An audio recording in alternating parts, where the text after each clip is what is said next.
매일 아침 하나님과 함께 누리는 하늘의 양식, 오늘 만나.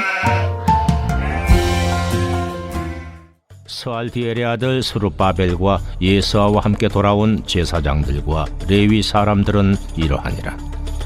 제사장들은 스라야와 예레미야와 에스라와 아마랴와 말룩과 핫두스와 스가냐와 르흠과 무레못과 이또와 긴느도이와 아비야와 미야민과 마아랴와 빌가와 스마야와 요야립과 여다야와 살루와 아목과 힐기야와 여다야니, 이상은 예수와 때 제사장들과 그들의 형제의 지도자들이었느니라.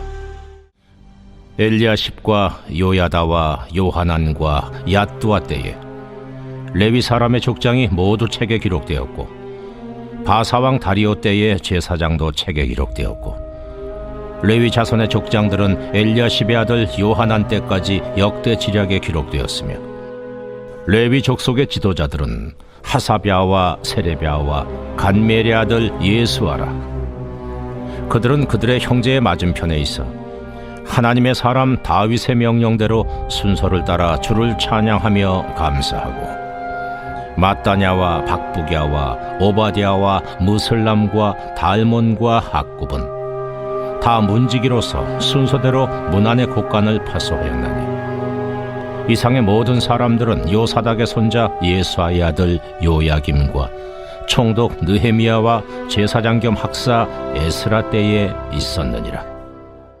느헤미야 12장 1절부터 26절 말씀은 스룹바벨 시대에 귀환한 종교 지도자 명단과 대제사장 명단, 그리고 요야김과 이후 시대의 제사장과 레위인의 명단입니다. 1절부터 9절은 스룹바벨 시대에 귀환한 종교 지도자 명단을 기록하고 있습니다. 그리고 10절에서 11절은 대제사장 명단이며, 12절에서 26절은 요야김과 이후 시대의 제사장과 레위인 명단을 기록하고 있습니다. 느헤미야, 학개, 에스라서에는 많은 명단들이 나옵니다. 오늘 본문 말씀을 자세히 살펴보면 1절에서 스알디엘의 아들 스룹바벨과 예수아가 나옵니다. 그리고 26절에 보면 예수아와 아들 요야김과 총독 느헤미야와 제사장 겸 학사 에스라까지 기록되어 있습니다. 1차부터 3차 귀환을 이끈 자들의 명단인 것입니다. 즉, 처음부터 마지막까지 포로 귀환을 이끈 것은 전적으로 하나님께서 이끄셨음을 보여주고 있는 것입니다. 우리가 느헤미야서를 읽으며 이런 궁금증이 생깁니다. 성경에는 왜 이렇게 많은 명단들이 나올까? 저는 이게 궁금했습니다. 그 이유는 하나님의 일을 한 사람들은 하나님께서 반드시 기억하신다는 것을 보여주는 것입니다. 사랑하는 성남 제일의 성도님들, 하나님께서는 하나님의 일을 하는 사람들을 잊지 않고 반드시 기억하십니다. 교회에는 많은 섬김의 자리들이 있습니다. 빛이 나는 섬김의 자리도 있지만 누가 알아주지 않는 섬김의 자리도 있습니다. 때로는 외로운 섬김의 자리도 있습니다. 예수님께서는 마태복음 6장 3절에 오른손이 하는 것을 왼손이 모르게 하라고 말씀하시기도 하셨습니다. 나의 마음은 내가 섬기는 것을 다른 사람이 알아주기를 원하고, 다른 사람의 입을 통해 칭찬 듣기를 원하는 마음이 있습니다. 제가 그런 마음이 들 때가 있습니다. 그런데요, 사람이 하는 칭찬은 한계가 있습니다. 우리의 필요를 채워주지 못할 때가 있습니다. 그래서 우리는 섬길 때 겸손의 자세로 누가 알아주지 않아도 묵묵히 나에게 맡겨진 일을 섬겨야 합니다. 사람의 눈길에 뜨기 위해 하는 헌신을 하는 것이 아니라, 누가 보지 않아도, 내가 나타나지 않아도 나에게 주어진 일에 충성스럽게 맡은 바 책임감을 가지고 다 하는 성도님들 되기를 소망합니다. 그렇게 이름도 없이 빛도 없이 섬김의 자리에서 꾸준히 나의 일을 섬기면 다른 사람이 알아주는 것이 아니라 하나님께서 반드시 알아주실 것입니다. 하나님께서 반드시 기억해 주실 것입니다. 우리들이 하는 일이 사람의 눈에 띄는 일이 아니라 하나님을 위해 하는 섬김이 되는 모든 성도님들 되기를 간절히 소망합니다. 하나님의 약속이 끊어진 것 같이 보여도 하나님께서는 그 약속을 잊지 않으시고 계속해서 일하고 계십니다. 1절에 보면 스알디엘의 아들 수룹바벨과 예수아가 나옵니다. 수룹바벨은 다윗 왕가의 후손입니다. 예수아는 대제사장 가문이었습니다.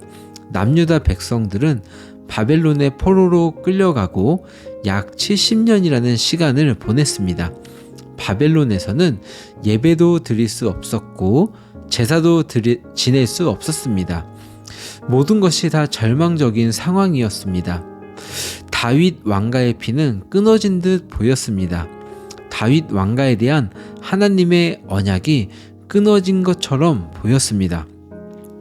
하지만 하나님께서는 그 언약을 잊지 않으셨습니다. 그 언약을 끊어내지 않으셨습니다.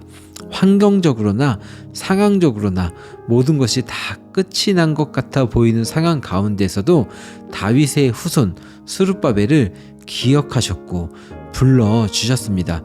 스룹바벨을 통하여 남유다를 다시 재건하셨습니다. 하나님의 일하심을 통해 다윗 왕가의 피가 이어지게 되었습니다. 그것을 통하여 하나님께서 다윗의 핏줄로서 이 땅 가운데 오게 되는 놀라운 역사가 나타나게 되었습니다. 예수님께서 우리에게 오심을 통하여 우리는 구원을 받게 되었습니다.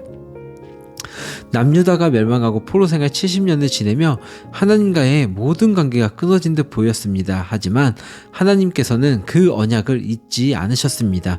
이스라엘 백성들을 구원하셨습니다. 하나님께서 그 언약을 잊지 않으시고 다시 그 언약을 세워주셨습니다. 백성들은 어떻게 반응했을까요? 24절 말씀을 제가 읽겠습니다. 레위 족속의 지도자들은 하사랴와 세레랴와 감미엘의 아들 예수아라. 그들은 그들의 형제의 맞은편에 있어 하나님의 사람 다윗의 명령대로 순서를 따라 주를 찬양하며 감사하고, 하나님의 사람 다윗의 명령대로 순서를 따라 주를 찬양하며 감사했습니다. 다윗 왕가가 잊혀진 듯 보였지만 70년의 포로기를 지나 다윗 왕의 명령대로 순서를 따라 주를 찬양하였습니다. 남유다의 백성들은 다윗 왕이 명령했던 그 순서에 따라 하나님을 찬양했습니다. 하나님께 감사를 올려 드렸습니다. 오늘날 우리들 또한 때로는 하나님이 나를 잊지 않으셨나? 하나님이 계신데 왜 이렇게 힘든 삶을 살아갈까? 이런 상황에 놓이고 고민을 할 때도 있습니다. 꼭 하나님이 안 계신 것 같이 느껴질 때가 있습니다. 하지만 꼭 기억하면 좋겠습니다.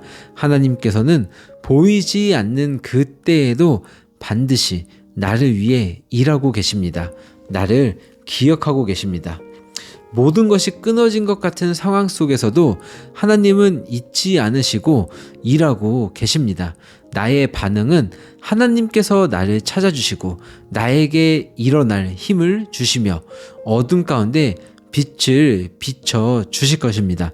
그 하나님을 찬양하며 감사하는 모든 성도님들 되기를 간절히 소망합니다.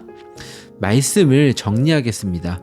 공동체의 가장 큰 사명은 신앙 전수입니다.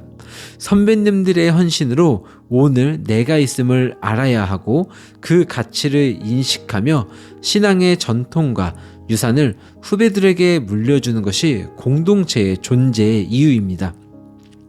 성벽 재건에 참여하는 이스라엘 백성들의 헌신은 그냥 나온 것이 아닙니다. 스룹바벨을 시작하여 많은 사람들이 성벽 재건에 힘을 쏟았습니다. 그리고 느헤미야 때 성벽이 완성되었습니다. 느헤미야 12장에는 1차 귀환부터 3차 귀환자 지도자들의 명단이 기록되어 있습니다. 이것은 먼저 모범을 보인 자들의 명단입니다. 선배님들의 기도와 헌신과 열정이 있었고 하나님께서 이루신 일들을 우리가 누리고 있는 것입니다. 성전 재건에 참여한 자들의 후손들이 성벽 재건을 이끌었습니다. 대를 이은 신앙으로 공동체는 정체성을 이어갔습니다. 레위인들의 숨은 헌신이나 선배들의 솔선수범하는 헌신도 공동체를 세워가는 원동력이었습니다. 하나님을 찬양하고 주의 나라를 세우는 신앙의 사명을 계속해서 이어가는 성도님들이 되기를 소망합니다. 보이지 않아도 일하고 계시는 하나님을 신뢰하고 모든 것을 내어 맡기며 하나님의 일하심을 느끼는 모든 성도님들 되기를 소망합니다.